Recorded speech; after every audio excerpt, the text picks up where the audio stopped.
কোনো মতেই কোনো দ্বিধা দ্বন্দ্ব সংশয় এই শরিয়াত নিয়ে থাকা যাবে না। এই শরিয়াত পরিপূর্ণ কমপ্লিট কোড অফ লাইফ, এর ভিতরে কিছু ঢুকানো যাবে না, এর ভিতর থেকে কিছু বার করাও যাবে না। আল্লাহ সুবহানাহু ওয়া তাআলা কুরআনুল কারীমে সূরাতুল মায়েদা 3 নম্বর আয়াতে বলেন, আল ইয়াউমা আকমালতু লাকুম দীনাকুম ওয়া আতমামতু আলাইকুম নি'মাতি ওয়া রাদিতু লাকুমুল ইসলামা দীনা। আল্লাহ সুবহানাহু ওয়া তাআলা বলেন, আল ইয়াউমা আকমালতু লাকুম দীনাকুম, আকমাল, আমি পরিপূর্ণ করে দিয়েছি আজকে তোমাদের জন্য এই ইসলামটাকে, এই দ্বীনটাকে, এই শরিয়াতটাকে, এই জীবন ব্যবস্থাকে আমি তোমাদের জন্য পরিপূর্ণ করে দিয়েছি। ওয়া রাদিতু লাকুমুল ইসলামা দীনা, এবং ইসলামটাকে পরিপূর্ণ করে দিয়ে আমি এর উপরে সন্তুষ্ট আছি।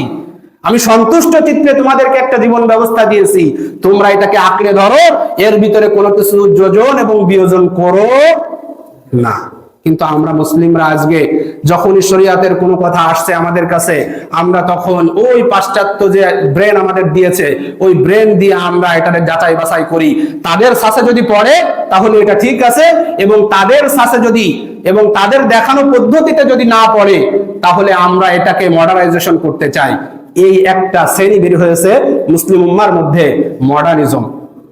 যারা মডার্ন করতে চায় ইসলামটাকে, এই ইসলামটাকে কাটছাট করে ওই পাশ্চাত্যদের সভ্যতা, ওই সভ্যতার আদলে ইসলামটা বানাতে চায়। কিন্তু আল্লাহ সুবহানাহু ওয়া তাআলা বললেন, খবরদার, খবরদার, আল ইয়াউমা আকমালতু লাকুম, আমি পরিপূর্ণ করে দিয়েছি, এর ভিতর থেকে কিছু বাড়াতেও পারবা না, কমাতেও পারবা না। এজন্য ভাইরা, আমাদের সাবধান থাকতে হবে। আমাদের লা ইলাহা ইল্লাল্লাহ শত্রু সবচেয়ে বেশি, আমাদের আমলের শত্রু বেশি নাকি আমাদের ঈমানের শত্রু বেশি? বলেন তো। আমাদের ঈমানের শত্রু বেশি, এটা বুঝতে হবে। কাফের মুশরিকরা কখনোই আমাদের এই নামাজ, রোজা, হজ, যাকাত এই সমস্ত বিষয় নিয়ে তাদের কোনো কনসার্ন নেই, কোনো চিন্তা ভাবনা নেই। ইভেন তো আপনি যদি এমন চান যে এই যে আমাদের আমেরিকায় যে হোয়াইট হাউস আছে, ওখানে যদি আপনি নামাজ পড়তে চান, ওরা আপনাকে জায়নামাজ এনে দেবে নামাজ পড়ার জন্য।